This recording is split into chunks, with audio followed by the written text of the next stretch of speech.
Welcome back friends. In this lecture આપણે વનસ્પતિ સૃષ્ટિની અંદર દ્વિઅંગી વનસ્પતિ વિશેની છેલ્લી ચર્ચા જે છે આપણે પૂર્ણ કરી ચૂક્યા છીએ. હવે એમાં આપણે આગળ ત્રિઅંગી વનસ્પતિ ટેરિડોફાઇટ, બરાબર, ત્રિઅંગી વનસ્પતિ, એ ત્રિઅંગી વનસ્પતિ વિશેની ચર્ચા કરશું. ત્રિઅંગી વનસ્પતિ, હવે આપણે આગળ ઓલરેડી વાત કરી ચૂક્યા છીએ ભાઈ કે એકાંગી વનસ્પતિની અંદર આપણે લીલનો એનો સમાવેશ, લીલ, ફૂગ, બેક્ટેરિયા બધા એકાંગી વનસ્પતિ કહેવાય. એનાથી વિકસિત એટલે દ્વિઅંગી વનસ્પતિ કે જેમાં બે અંગો હોય, એક સુકાય હોય બીજો એના મૂલાંગો આવેલા હોય. હવે ત્રિઅંગી વનસ્પતિ, ત્રિઅંગી વનસ્પતિ કે જેની અંદર જેમાં ત્રણ અંગોની હાજરી જોવા મળે છે, બરાબર. જેમાં ઉદ્વિકાસની દ્રષ્ટિએ જો આપણે વાત કરીએ તો એની અંદર ત્રણ અંગોની હાજરી જોવા મળે છે. ત્રણ અંગો એ હાજર હોય છે. આ ત્રણ અંગોની અંદર કોણ કોણનો સમાવેશ થાય છે કે ભાઈ મૂળ છે, પ્રકાંડ છે, બરાબર, પર્ણ, આ ત્રણ અંગોની હાજરી એમાં જોવા મળે છે. એટલે આપણે એને ત્રિઅંગી વનસ્પતિ તરીકે ઓળખવામાં આવે છે. હવે ત્રિઅંગી વનસ્પતિ જે છે એમાંની ઘણી ખરી વનસ્પતિ કે જે ભેજવાળીની બધી જગ્યાએ જોવા મળતી હોય છે. સુશોભનની અંદર પણ ઘણી વનસ્પતિને બાગ બગીચાઓની અંદર પણ આપણે ઉછેરીએ છીએ, બરાબર. એટલે એની અંદર જો આપણે વાત કરીએ તો તેમાં તેમાં અશ્વપુચ્છ છે, બરાબર. અશ્વપુચ્છ જે છે એટલે આપણે ઇક્વિસેટમ તરીકે ઓળખીએ છીએ. ઇક્વિસેટમ, હવે આ ઇક્વિસેટમ જે છે, ઇક્વિસિટમ આવા ઘણા બધા નામથી ઓળખવામાં આવે. એને આપણે અશ્વપુચ્છ તરીકે પણ ઓળખવામાં આવે છે. આ વનસ્પતિનું નામ છે. ત્રિઅંગી જે વનસ્પતિ છે ને એ વનસ્પતિનું નામ છે અશ્વપુચ્છ. એટલે કે એની અંદરની જે ટોચના ભાગે એમાં જે આપણને શંકુની રચના જે છે ઘોડાની પૂંછડી જેવી આપણને લાગે એટલા માટે એની જે શંકુ સાથેની આખી જે કોઈ પણ એમાં એનું જે સુકાય રચના, શાખિત રચના હોય છે તેને ઇક્વિસિટમ, આપણે ટેક્સ્ટ બુકની અંદર તમને ડાયાગ્રામ આપેલી છે, તમે જોઈ લેજો. ઇક્વિસિટમ જે છે, બરાબર, એ આપણને બધે પથરાયેલી જોવા મળતી હોય છે. આ સિવાય એમાં હંસરાજ, બરાબર, હંસરાજ, નેફ્રોલેપિસ, આ જે વનસ્પતિ છે એ અલગ અલગ પ્રકારે ઘણી બધી સુશોભિત વનસ્પતિ તરીકે એ આપણને ઘણા બાગ બગીચાઓમાં, ઘર આંગણે, કુંડાઓમાં એ ઘણા બધા લોકો દ્વારા એનો ઉછેર જે છે કરવામાં આવતો હોય છે. એટલે આ બધી ત્રિઅંગી વનસ્પતિનો ઘણી બધી રીતે ઉપયોગ જે છે આપણે એ પણ જાણીએ છીએ કે સુશોભિત વનસ્પતિ તરીકે છે. પછી તે જમીન બંધકો તરીકે, જમીન અથવા ભૂમિના બંધકો તરીકે, જમીન કે ભૂમિના બંધકો તરીકેનો શું થાય સમજો.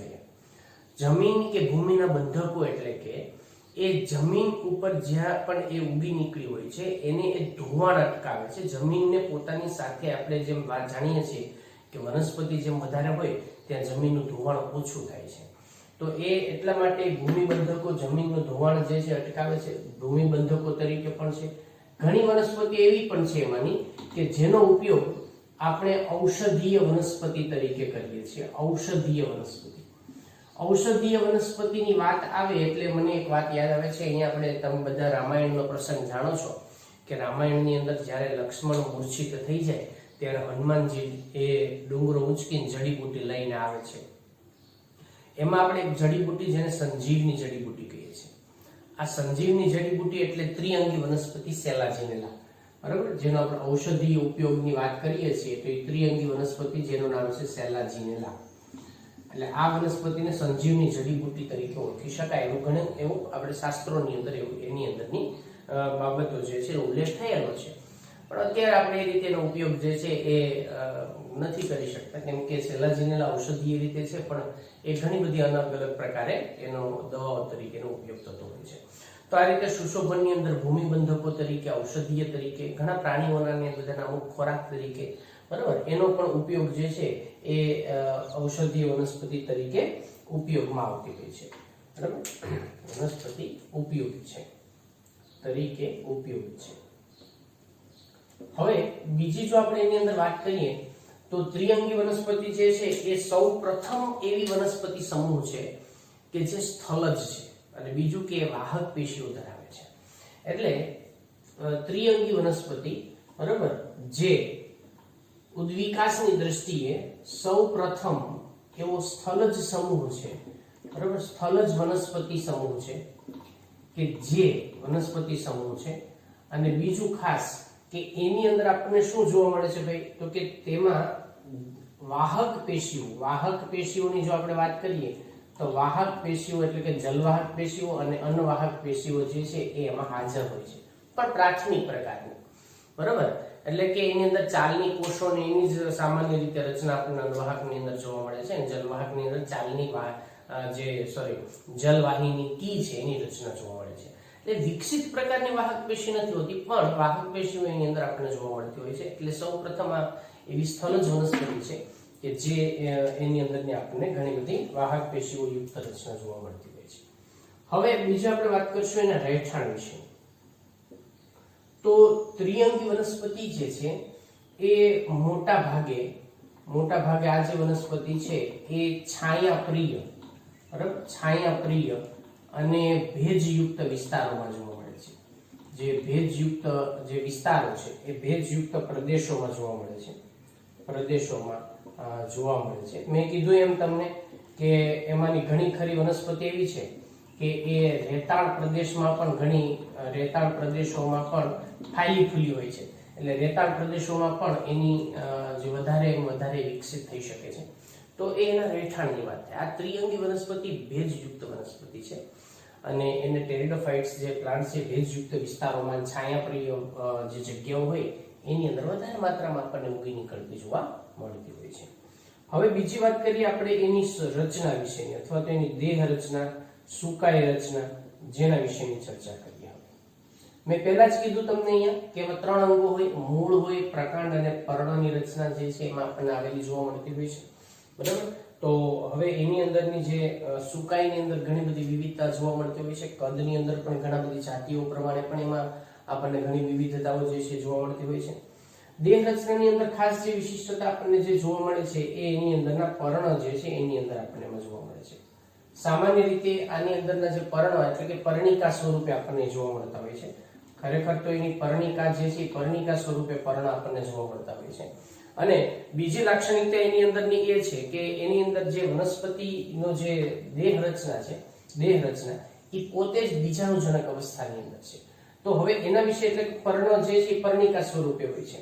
હવે એની અંદર જો વાત કરું તો તેમાં મુખ્ય અવસ્થા, બરાબર, ત્રિઅંગી વનસ્પતિમાં ખાસ યાદ રાખજો કે તેમાં મુખ્ય અવસ્થા જે છે એ બીજાણુજનક અવસ્થા મુખ્ય છે. બીજાણુજનક અવસ્થા, તેમાં મુખ્ય અવસ્થા બીજાણુજનક અવસ્થા છે, બરાબર. જે સુકાયક પ્રભાવી, બરાબર, સુકાયક છે, પ્રભાવી છે, અને દીર્ઘજીવી અવસ્થા છે. દીર્ઘજીવી અને સ્વતંત્ર અવસ્થા છે. એટલે વનસ્પતિનું સુકાય જે છે પોતે જ એની બીજાણુજનક અવસ્થામાં આપણને જોવા મળતું હોય છે, બરાબર. તો જન્યુજનક અવસ્થા એમાં ગૌણ છે, એટલું યાદ રાખજો ખાસ કે ભાઈ જન્યુજનક અવસ્થા જે છે એ જન્યુજનક અવસ્થા એ એમાં ગૌણ અવસ્થા છે, અને બીજાણુજનક અવસ્થા મુખ્ય છે. દ્વિઅંગીમાં આપણે શું વાત કરીશું કે યાદ કરો, દ્વિઅંગીમાં આપણે એ વાત કરી કે જન્યુજનક અવસ્થા મુખ્ય હતી, બરાબર. પણ ત્રિઅંગીની અંદર એના કરતા આપણને જુદું જોવા મળે છે. ત્રિઅંગી વનસ્પતિમાં જે છે એ જન્યુજનક ગુણ થઈ જાય, બીજાણુજનક અવસ્થા જે છે મુખ્ય અવસ્થા છે, બરાબર. એટલે આ વસ્તુ જે છે ખાસ તમારો ઓબ્જેક્ટિવ પ્રશ્ન દ્રષ્ટિએ નીટ માટે ખાસ યાદ રાખવાનું જરૂર છે. હવે આપણે એના પર્ણ અને એના વિશેની કંઈક લાક્ષણિકતાની જે ચર્ચા કરતા હતા, તો એમાં જો આપણે આગળ વધીએ કે એના પર્ણની અંદર એમાં શું લાક્ષણિકતા જે છે આપણને એની અંદરથી જોવા મળતી હોય છે, તો એના વિશે વાત કરીએ. એના જે પર્ણ છે એ પર્ણ, બરાબર, કે જેના ઉપર આપણને બીજાણુજનક અવસ્થા જે છે, બીજાણુજનક અવસ્થામાં કેટલાક ઉપર બીજાણુધાની ઉત્પન્ન થતી હોય છે. એટલે એના પર્ણ પર બીજાણુધાની ઉત્પન્ન થાય છે, બરાબર, બીજાણુધાની ઉત્પન્ન થાય છે. એટલે જે પર્ણ ઉપર બીજાણુધાની ઉત્પન્ન થાય ને એને આપણે બીજાણુ પર્ણ તરીકે ઓળખી શકાય, બરાબર. એ પર્ણને શું કહેશું આપણે, તો કે બીજાણુ પર્ણ તરીકે ઓળખી શકાય. એને સબીજાણુ પર્ણ અથવા બીજાણુ પર્ણ તરીકે ઓળખવામાં આવે છે.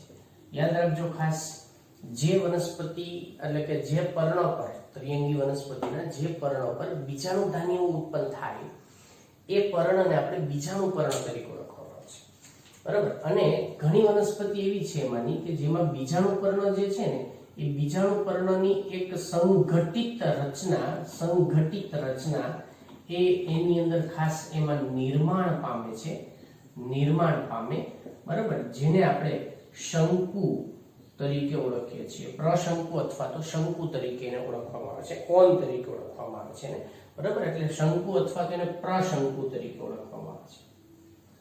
અને આ પ્રકારની જે પ્રશંકુ કે શંકુ જેવી જે રચના છે એ સામાન્ય રીતે આપણને ઇક્વિસિટમ ને જે સેલાજિનેલા ઇક્વિસિટમ, બરાબર, એ બધાની અંદર આપણને સ્પષ્ટ રીતે જોવા મળી શકે છે.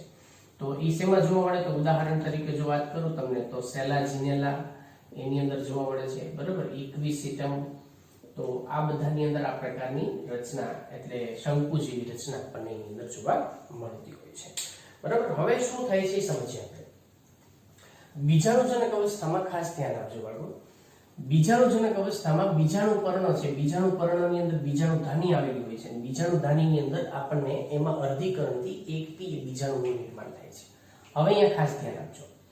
હવે આખી રચનાને આપણે સુવ્યવસ્થિત રીતે સમજીએ આખું કે એની અંદર શંકુની રચના જોવા મળે છે. જોજો ખાસ સમજો, શંકુ આવેલું છે, શંકુ અથવા પ્રશંકુની રચના જોવા મળે છે.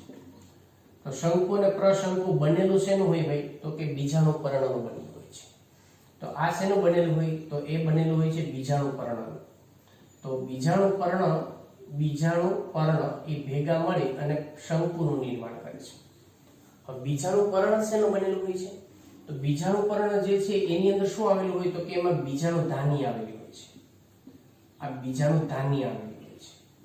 આ બીજાણુ ધાનીમાં શું ઉત્પન્ન થાય છે? તો કે એમાં બીજાણુ ઉત્પન્ન થાય છે. અને આ બીજાણુ અર્ધીકરણની પ્રક્રિયા દ્વારા ઉત્પન્ન થાય છે. તો હવે સમજો ખાસ એની રચના. બીજાણુ ધાનીમાં છે, બીજાણુ ધાની બીજાણુ પર્ણ ઉપર છે, બીજાણુ પર્ણની રચનાને શંકુ કહેવાય. હવે આ એરો હું અહીંયા ચેન્જ કરું છું, બરાબર. હવે ધ્યાન આપજો. શંકુ શેનું બનેલું છે? તો કે બીજાણુ પર્ણનું બનેલું છે. બીજાણુ પર્ણ શેનું બનેલું છે? તો કે બીજાણુ પર્ણમાં શું આવેલું છે? બરાબર, એમાં શું આવેલું હોય ભાઈ? તો કે બીજાણુ ધાની. બીજાણુ ધાનીની અંદર બીજાણુ માતૃકોષનું શું થાય? તો કે અર્ધીકરણ. ચાલો, અર્ધીકરણથી શું ઉત્પન્ન થયા? તો કે એકકીય બીજાણુ ઉત્પન્ન થયા, બરાબર. આ એકકીય બીજાણુ ઉત્પન્ન થયા, એકકીય બીજાણુ, એકકીય એટલે એન રચના છે. આપણે આ રીતે દર્શાવી એન રચના, એકકીય બીજાણુ જે છે એનું નિર્માણ થાય. હવે એક વસ્તુ યાદ રાખજો, કેટલીક વનસ્પતિ એવી પણ છે, બરાબર, કે જેની અંદર આપણને કે ઘણી વનસ્પતિ એમાંની એવી પણ છે કે જેની અંદર આપણને છે ને આ બીજાણુ પર્ણ જે છે બે પ્રકારના જોવા મળે. કેટલાકમાં નાના હોય, કેટલાકમાં મોટા પણ હોય, બરાબર. એટલે બીજાણુ પર્ણ જે છે બે પ્રકારના હોય. તો બીજાણુ પર્ણમાં બે પ્રકારના મહાબીજાણુ પર્ણ પણ જોવા મળે. એટલે મહાબીજાણુ પર્ણ અને બીજા છે લઘુ બીજાણુ પર્ણ.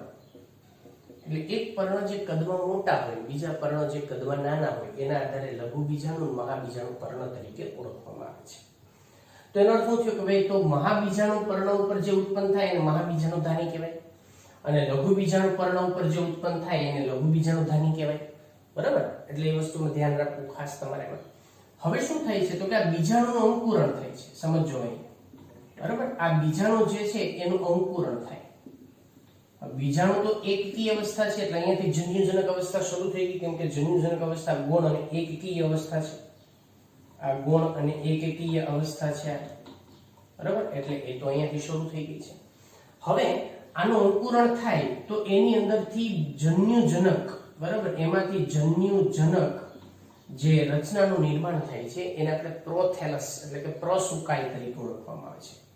એને આપણે પ્રસુકાઈ અથવા તો એને પ્રોથેલસ તરીકે ઓળખવામાં આવે છે, બરાબર. પ્રોથેલસ કહેવામાં આવે છે. હવે આ જે પ્રસુકાઈ છે એ પ્રસુકાઈ જે લીલા રંગનું, બરાબર, સૂક્ષ્મ અને એકકીય રચના છે. યાદ રાખજો ખાસ, એ લીલા રંગનું સૂક્ષ્મ અને એકકીય રચના તરીકે આપણને એની અંદર જોવા મળે છે. એટલે બીજાણુનું અંકુરણ થાય, જન્યુજનક પ્રસુકાઈનું નિર્માણ થાય છે.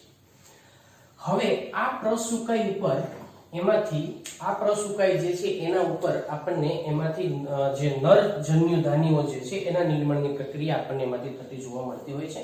એટલે એમાં એની અંદરથી પ્રસુકાઈ જે છે એ પ્રસુકાઈ, બરાબર, આના જે બીજનું અંકુરણ થાય ને, સમજો આના જે બીજાણુનું વિકિરણ થાય ને, એ બીજાણુનું વિકિરણ અમુક મર્યાદિત જે ક્ષેત્ર વિસ્તાર હોય ને એમાં જ આપણને જોવા મળે.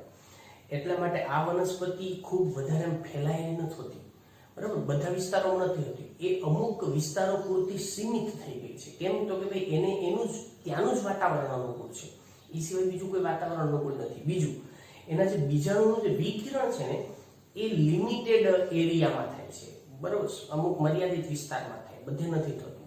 અને બધે થાય તો એ પાછું ત્યાં આપણને પરિસ્થિતિ યોગ્ય મળે તો જ અંકુરણને પામી શકે છે. હવે આ સૂક્ષ્મ અને એકકીય જન્યુજનક પ્રસુકાયકનું નિર્માણ થાય છે.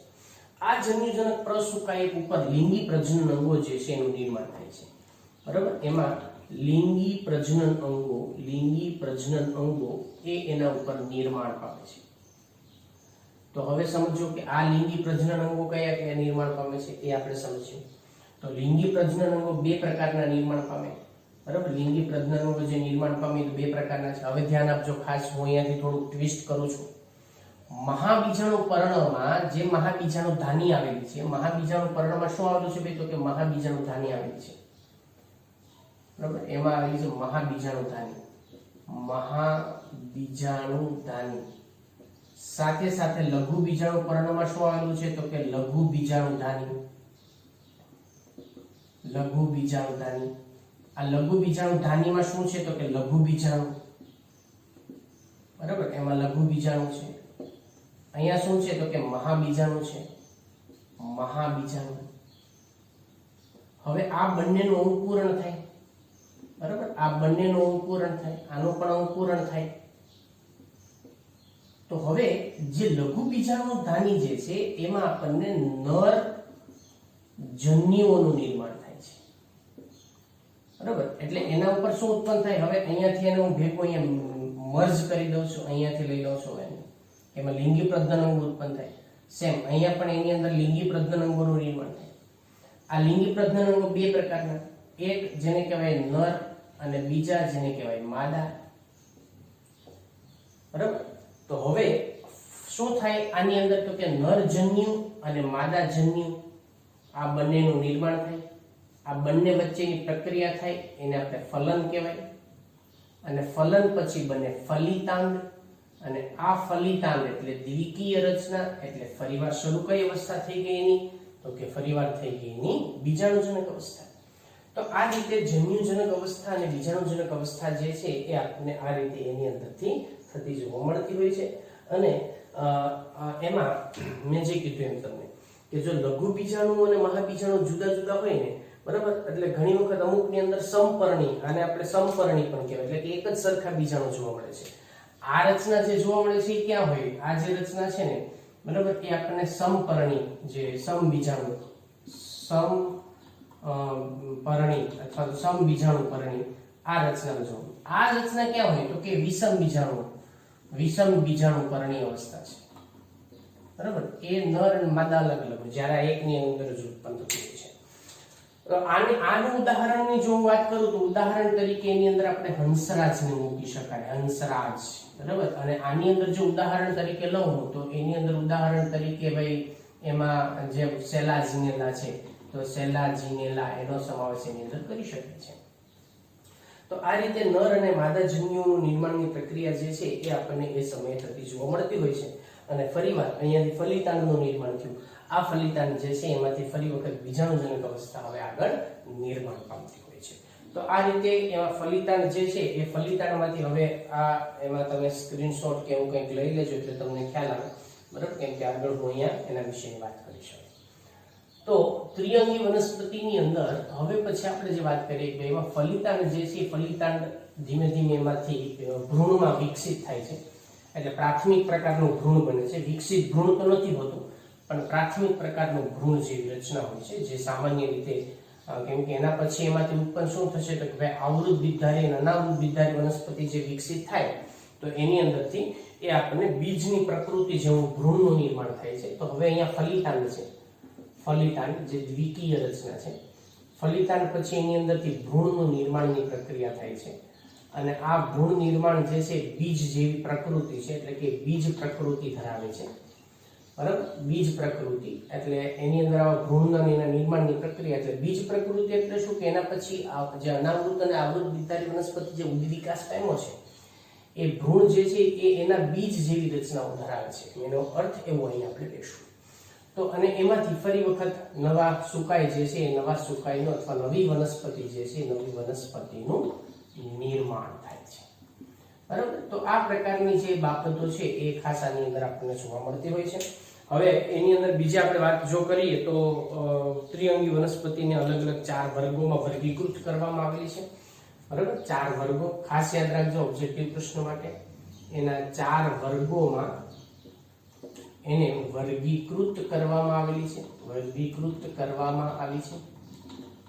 હવે આ 4 વર્ગો જે છે એને આપણે એના વિશેની વાત કરીએ તો સૌથી પહેલો વર્ગ જે છે એની અંદરનો, બરાબર, એને આપણે સાયલોપ્સિડા તરીકે ઓળખવામાં આવે છે. સાયલોપ્સિડા, બરાબર. તો સાયલોપ્સિડા એનો પહેલો વર્ગ છે જેમાં સાયલોટમનો સમાવેશ થાય છે, બરાબર. સાયલોટમ આ બધા ઉદાહરણ છે ત્રિઅંગી વનસ્પતિના નામ છે, યાદ રાખજો ખાસ ઓબ્જેક્ટિવ પ્રશ્નની દ્રષ્ટિએ. બીજું જે છે એની અંદરનું, બરાબર, જેને આપણે લાઇકોપ્સિડા તરીકે ઓળખવામાં આવે છે. લાઇકોપ્સિડા, બીજો લાઇકોપ્સિડા. અને લાઇકોપ્સિડાની અંદર ઘણી બધી વનસ્પતિઓનો સમાવેશ જો થાય, ઉદાહરણ તરીકે જો આપણે વાત કરીએ તો એમાં સેલાજિનેલા છે, લાઇકોપોડિયમ છે, બરાબર. સેલાજિનેલા, લાઇકોપોડિયમ, સેલાજિનેલા અને બીજું છે લાઇકોપોડિયમ, એનો સમાવેશ થાય છે. ત્રીજું છે સ્ફિનોપ્સિડા. સ્ફિનોપ્સિડા, બરાબર. આમાં આપણે ઇક્વિસિટમનો સમાવેશ જે છે એ સ્ફિનોપ્સિડાની અંદર આપણે કરવામાં આવે છે. સ્ફિનોપ્સિડા જે છે એની અંદર સમાવેશ આપણે ઇક્વિસિટમ, બરાબર, એનો સમાવેશ એની અંદર કરવામાં આવે છે. ઇક્વિસિટમ.